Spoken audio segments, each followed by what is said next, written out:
à toutes et à tous, c'est le Serial Vlogger, j'espère que vous allez bien, c'est un plaisir de vous retrouver aujourd'hui pour une toute nouvelle vidéo Obi-Wan Kenobi, épisode 5. Cet épisode est intitulé Partie 5, oui, parce que les gars se sont cassés la tête pour le nom de chaque épisode, partie 1, partie 2, partie 3, partie 4, et donc partie 5, logique. Je veux dire, les gars, non, les gars ont fait des études quand même, pour nous sortir ça, si c'était les seuls problèmes, ce serait pas grave. Comme d'habitude, cette vidéo sera full spoiler, voilà, on va revenir un petit peu sur le déroulé de l'épisode, même si l'épisode n'est pas long, voilà, on va revenir sur l'intégralité de l'épisode, donc ça va être full spoiler, donc si vous n'avez pas vu l'épisode, je vous invite à aller le voir, puis à revenir voir cette vidéo par la suite, pour savoir ce que j'en ai pensé, parce qu'il y a quelques points positifs et quelques points négatifs, eh oui, l'équilibre de la force, tu connais. Si vous êtes encore là lorsque je termine cette phrase, je considère que vous avez été averti et vous êtes pleinement conscient de ce que vous faites. Donc, c'est parti. Tout d'abord, la durée de l'épisode. Un épisode encore de 38 minutes et quelques secondes. Un épisode encore très court, puisque si on enlève le générique et l'intro, encore une fois, on est aux alentours de 30 minutes. Et... alors, la semaine dernière, c'était un petit peu embêtant parce que l'épisode était interminable tellement il était long. Là, il se passe un petit peu plus de choses.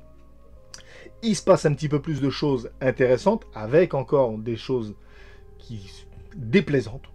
Moi, j'ai pas peur des mots, je le dis. Il y a encore des choses déplaisantes dans cet épisode-là, mais il y a encore des choses positives. J'ai noté, j'ai fait des petites notes, et après, j'ai mis des petits plus et des petits moins. Voilà. Donc, les petits plus... On va commencer tout de suite avec la scène d'introduction, la première scène de l'épisode. Enfin, j'ai envie de dire, enfin. On voit enfin Hayden Christensen, donc Anakin Skywalker à l'entraînement avec Obi-Wan Kenobi, donc une scène qui est censée se passer dans le passé, donc c'est une nouvelle scène qui a été tournée. Et là, quand on voit cette scène-là, on comprend... quelles étaient voilà, les informations qui avaient fuité, qui nous disaient que Anakin Skywalker, donc Hayden Christensen, avait repris des cours de sabre pour pouvoir faire quelques scènes. Jusqu'à maintenant, on n'avait pas eu vraiment l'occasion de voir ce que ça donnait, puisque la scène dans l'épisode 3 était complètement éclatée, rappelons-le, même si il y avait un petit côté compréhensible que la scène était pourrie, puisque Obi-Wan n'avait pas remanié le sabre depuis une dizaine d'années, et qu'il s'était totalement fermé à la force, au combat et à tout ça, et qui coupait du poisson dans le désert. Bref, là, on a un combat voilà, entre Obi-Wan et Anakin, qui, voilà, sans être extraordinaire, on voit que ça manie un petit peu le sabre, et c'est toujours mieux que ce qu'on a eu. On n'est pas au niveau des Star Wars, mais c'est quand même... voilà. Moi, je mets ça dans les points positifs. Hein. Maintenant, le moindre truc, je le mets. On va voir Anakin et Obi-Wan qui vont lutter, et on voit que derrière, voilà, c'est un petit peu... On nous laisse penser que c'est Dark Vador, puisqu'on a un plan sur le casque de Dark Vador, et Dark Vador est en train un petit peu de repenser à l'entraînement qu'il a eu avec Obi-Wan, et on sent que, voilà, il y a un petit côté... rancunier, voilà, un petit côté rancœur qui ressort, et donc voilà, on a la caméra qui tourne, on a la troisième sœur qui arrive, donc Reva, qui est nommée Grande Inquisitrice, eh oui, le vizir à la place du vizir, ceux qui ont la ref, moi je dis bravo, rêve de vieux, là, autant le dire, voilà, rêve de vieux, et donc voilà, elle est enfin notée, donc on nous dit enfin que le grand inquisiteur est mort, c'est fini, on n'en parle plus. Est-ce incohérent vis-à-vis de Star Wars Rebels? On y reviendra peut-être d'ici la fin de cette vidéo. Toujours est-il que voilà, elle est nommée chef, elle se fait agenouiller, elle se fait adouber par le Seigneur Noir, et donc voilà, on part sur la planète Jabiim. Jabiim, on arrive, le vaisseau atterrit, et on descend, donc Tala, Obi-Wan, Leia, bref, les membres d'équipage qui les avaient accompagnés, bien évidemment, Wade is dead. Ce pauvre Wade, dont tout le monde a déjà oublié, personne ne semble dire, mais attends, mais il est où Wade? Personnage ultra important qu'on nous a montré la mort si tragiquement la semaine dernière, dans cet épisode-là, tout le monde s'en bat les reins. Personne ne s'en soucie, donc c'est bien ce que je disais. On nous a fait claquer un personnage dont tout le monde se fout. Ça va dans les moins, évidemment. Ensuite, donc on a le montage en alternance, montage alterné, donc, qui va continuer. On va nous montrer comme ça, tout le long de l'épisode, la fameuse scène d'entraînement donc, entre Anakin et Obi-Wan. Et il va y avoir en fait un montage en parallèle avec l'épisode, ce qui se passe dans le présent et ce qui s'est passé dans le passé. On va voir que tout se rejoint. Et on va voir un petit peu une espèce de domination au départ d'Anakin Skywalker. Bah oui, de Anakin Skywalker. Et donc on voit que il se passe des trucs. Voilà, le petit robot a été piraté par Reva, par la troisième sœur. Et là, il va fermer, il va les enfermer, et puis il va y avoir un espèce de siège. Et là, à ce moment-là, j'ai bien aimé le fait que Obi-Wan Kenobi prenne le lead. Voilà, on a un Obi-Wan Kenobi en mode Jedi. Voilà, c'est lui le boss. Quand il parle, les autres écoutent. Il dit voilà les gars, si vous voulez survivre, je sais ce qu'il faut faire ça, ça, ça, ça, ça, bam. Le gars on impose et ben on retrouve un Obi-Wan Kenobi fidèle à ce qu'il est censé être. Donc pour moi ça j'ai mis dans les bons points. C'est plus Leia qui prend le lead, là pour le coup c'est Obi-Wan et c'est bien, tu vois, c'est pas plus mal. On a toujours le personnage d'Aja, donc le faux Jedi de l'épisode 2, qui est là. Et donc il dit bah ouais, maintenant je sais ce que ça fait que d'être un Jedi, et puis il y a de l'oseille à se faire, donc il les a aidés. Il a un bon fond, mais ça reste quand même une crapule qui est là pour prendre un petit peu de. Voilà, pour se faire de l'argent facile. Ça reste un petit escroc. Voilà. Euh, on a. On a ensuite donc le vaisseau impérial qui arrive, Dark Vador qui veut venir en personne sur Jabim. On sent qu'il veut en finir avec Obi-Wan. Quand ils descendent avec la grande inquisitrice, on a un autre point positif que j'ai trouvé, c'est la musique. On a un petit remix de la marche impériale, donc la musique de Dark Vador, qui accompagne la sortie des Stormtroopers et de la troisième sœur, qui se positionne devant la porte. Et cette musique-là, pour le coup, je trouve qu'elle est réussie, elle reste bien. Alors elle reste bien en mémoire, oui forcément, parce que c'est un remix de la marche impériale. Mais c'est pas seulement un remix pour dire d'être remixé, je trouve qu'elle est bien, en mode un petit peu en mode épique, et je trouve que c'est pas mal. C'est pas mal, mais c'est alterné avec un point négatif, c'est-à-dire que quand on a Reva, et c'est ce que je disais tout à l'heure, euh, pour moi, tous les points négatifs, ils vont aller en rapport avec ce personnage-là, c'est le personnage de Reva. On a Reva qui arrive, et normalement, voilà, c'est la grande inquisitrice. Moi, je trouve qu'elle est un petit peu trop dans le surjeu, et elle est toujours en mode vénère. C'est-à-dire que normalement, voilà, là c'est la boss. Quand t'es boss, t'as pas besoin de gueuler. Tu parles, les autres se taisent. Quand t'es boss, c'est comme ça. Tu parles, les autres se taisent et il n'y a rien à dire. Là, elle est en mode vénère. C'est bon. Arrête de gueuler à un moment. T'es fatigante, t'es fatigante. Tu nous casses la tête. Je trouve qu'elle est trop dans le surjeu. Elle est trop en mode vénère. Elle est trop vénère. Elle est trop énervée. Elle est trop énervée. Surtout qu'en plus de ça, son énervitude n'est pas du tout raccord avec ce qu'on va voir dans la suite de l'épisode. Donc voilà, ils vont commencer à bombarder la porte avec des blasters, avec des canons laser. Ils vont commencer à bombarder la porte. Et il n'arrive pas à l'ouvrir, cette porte, parce qu'elle est dure, elle est résistante. Je dis ça parce que ça va venir aussi dans la suite. Ça fait d'autres petits points négatifs. Voilà. Donc ils tirent avec des gros blasters, ils n'arrivent pas à l'ouvrir. Et à l'intérieur, ils commencent à s'organiser un petit peu. Ils commencent à organiser la retraite, comment partir, comment fuir, comment résister, et tout ça. Et ça, c'est toujours mené par Obi-Wan. On a une petite facilité scénaristique. Personne ne peut passer là-haut. Bon, il y a Leia qui est là, elle est toute petite. Bon, c'est bien, en voyant la gamine, en voyant la princesse dans le trou d'aération, la personne pour qui on est là, qu'on a risqué la vie de plusieurs centaines de personnes, on va l'envoyer se faire électrocuter dans les locaux techniques. C'est pas mal. Il n'y a personne d'autre qui est capable de le faire. Il y a des créatures, il y a des machins. Surtout que moi, je comprends pas. Cet endroit a été fait par des ingénieurs. Normalement, tu es censé pouvoir y passer. Je veux dire, tu fais pas. Enfin, je comprends pas. Je cherche pas à comprendre parce que sinon ça va partir trop loin. Mais donc voilà, petite facilité. Mais voilà. Ensuite, et un autre point négatif, c'est au niveau de là, ce que si c'est au niveau de la réalisation, mais on s'en rend compte. On s'en rend compte lorsque Reva apparaît à l'écran. C'est-à-dire qu'on a une mode de capture, voilà, c'est shooté, filmé, un peu comme une sitcom Disney Channel. Il y a des moments où j'ai vraiment l'impression de voir une série Nickelodeon, les Thunderman ou tu sais, comment ça s'appelait, La vie de croisière de Zack et Cody. Enfin, je sais pas si vous voyez un petit peu cette caméra, cette esthétique qu'il peut y avoir. Et ben là, on a un petit peu ça quand la caméra bouge. Je trouve ça bizarre. Le moment où Obi-Wan s'approche de la porte, c'est filmé, ça fait très sitcom, ça fait pas du tout série à gros budget. Ça fait très truc filmé au caméscope, tu sais, à l'ancienne. Le caméscope de papa, bon, bref. Pour moi, c'est pas la qualité visuelle, elle est pas au niveau sur certaines scènes. Voilà. Et là, on parle même pas d'effets spéciaux. Hein. Je parle vraiment de qualité visuelle propre. Et donc, on a cette petite conversation au travers la grosse porte épaisse, voilà, où ils parlent. Donc, on comprend qu'ils font un petit peu comme Rey et Ben Solo, donc, Kylo Ren, dans Star Wars. Je pense, hein, parce qu'ils peuvent pas s'entendre. Hein. La porte, les blasters n'arrivent pas à la défoncer. Donc, je pense que c'est en utilisant la force qu'ils arrivent à communiquer.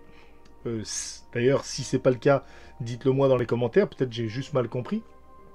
Et donc en fait, ils discutent, et là, Obi-Wan lit dans son esprit, il sonde son esprit, et c'est ce qu'il a l'air de faire. Il comprend, il a un petit esprit de déduction, il comprend qu'en fait, elle était là, elle était dans le temple Jedi lorsque Anakin Vador est arrivé là-bas et qu'il a commencé à exécuter tout le monde. Il comprend que c'est une survivante de cette époque-là, il comprend que c'est pour ça qu'elle sait qui il est, et il comprend aussi que si elle a rejoint les Inquisiteurs, ce n'est pas voilà, pour servir Dark Vador, mais c'est pour le tuer. Ça, j'ai trouvé ça complètement éclaté et illogique. Enfin, moi, j'y crois pas à une seule seconde. Je trouve que c'est très mal fait. Voilà, c'est très mal amené. C'est pas mal fait, c'est très mal amené. Voilà. Je sais pas ce que vous en pensez. Moi, je trouvais ça vraiment, vraiment très, très, très mal amené. Et j'ai même noté pas crédible un seul instant. Voilà. C'est-à-dire que jusque-là, on n'y croit pas du tout. Voilà. On n'y croit pas. Bref. Euh, voilà. Et quand Reva, elle est vénère, du coup, elle sort son sabre laser.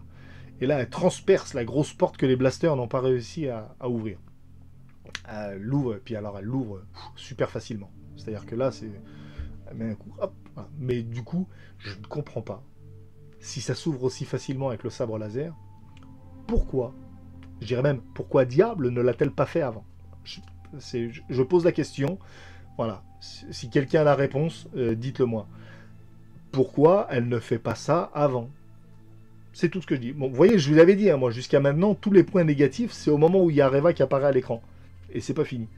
Et donc, les portes s'ouvrent, les Stormtroopers commencent à pénétrer à l'intérieur, ça commence à fuir, et là on a un petit Obi-Wan Kenobi qui, ça y est, il commence à manier un petit peu la force, il projette Reva, il commence à manier un peu le sabre, il dévie les tirs de blaster avec son sabre. On commence à voir un Obi-Wan Kenobi qui ressemble à un Obi-Wan Kenobi même dans l'action. Tout à l'heure c'était en posture, là c'est en action, du coup c'est vachement mieux, il commence à fuir, et là on a une mort tragique.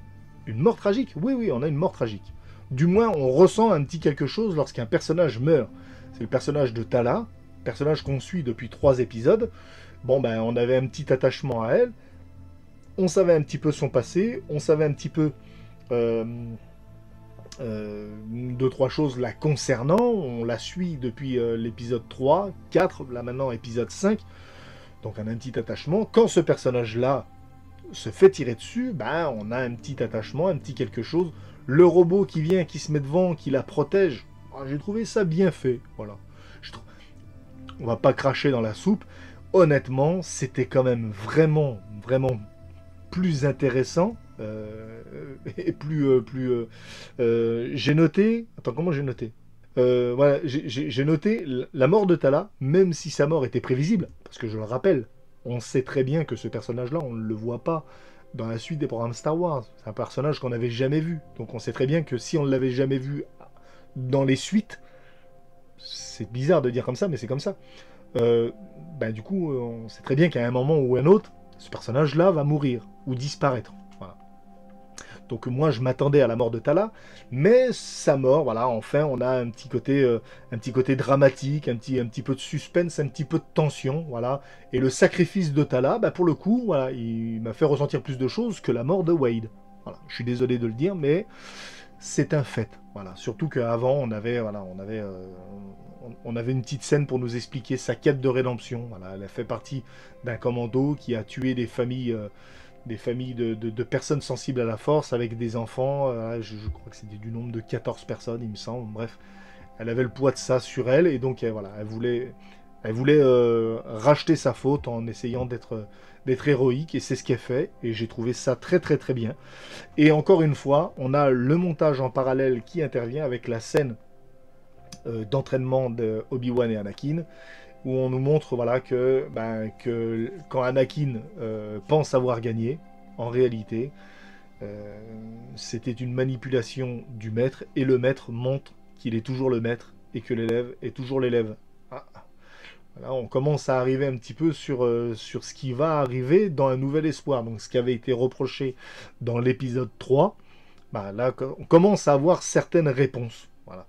Et, euh, et, euh, et donc ils arrivent à se sauver. Voilà, on va dire, on va couper court. Voilà, ils arrivent à se sauver, ils arrivent à s'échapper. Dark Vador, il arrive tout seul. Je vous passe le passage où Obi-Wan il dit à Reva, voilà, je te l'ai apporté sur un plateau. Tu vas avoir ta vengeance. Laisse-nous nous barrer.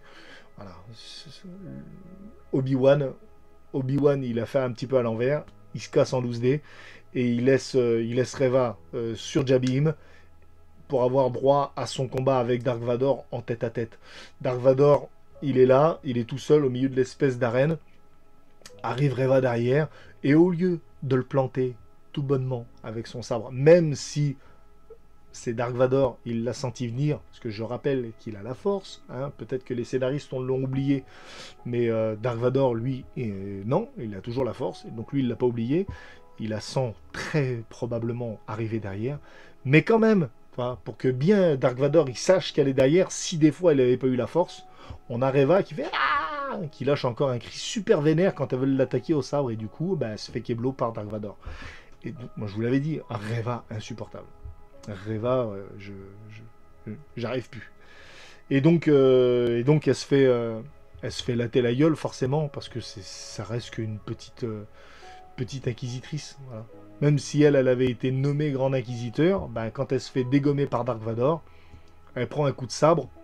On nous remontre aussi en montage parallèle ce qui s'est passé dans le temple Jedi. Elle se prend un coup de sabre dans le passé, elle se prend un coup de sabre dans le présent, elle tombe à genoux comme une demeure. Et là, qui c'est qui arrive? Le Grand Inquisiteur. Il n'était pas mort, non, parce que je rappelle, dans Star Wars, on a la cuve à Bacta qui est magique et qui répare tout. Voilà, on pourrait faire une belle publicité avec ça. Voilà. Voilà, pour soigner les petits bobos du quotidien, utilisez la cuve à Bacta. Bon, je pense que c'est pas mal. Bref, le Grand Inquisiteur est là. Voilà. Donc, voilà. L'épisode se termine comme ça. Obi-Wan arrive à se barrer. Il s'en va. Même si on sait voilà, ce qui va se passer un petit peu derrière. Voilà, ça retourne sur Tatooine. Vous savez pourquoi. Ouais. Donc, un épisode mieux que l'épisode 4, mieux, à mon sens même que l'épisode 3.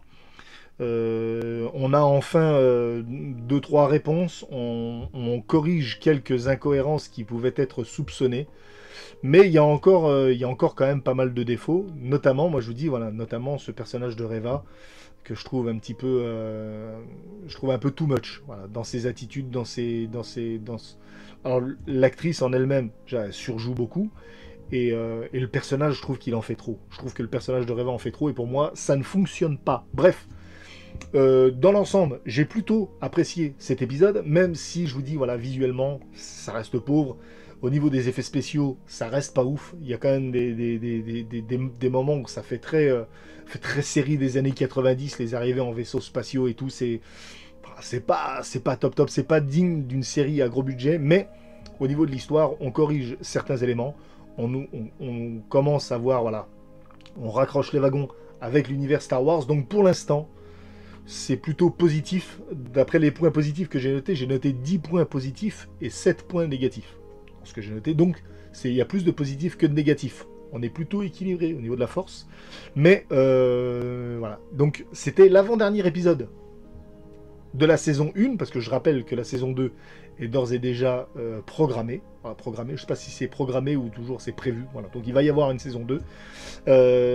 Dites-moi dans les commentaires ce que vous avez pensé de cet épisode. Bien évidemment, n'oubliez pas de liker et de partager cette vidéo si elle vous a plu. Et puis nous, on se retrouve la semaine prochaine pour le dernier épisode, pour l'épisode 6, partie 6 de la série Obi-Wan Kenobi. C'était le Serial Vlogger. Que la force soit avec vous.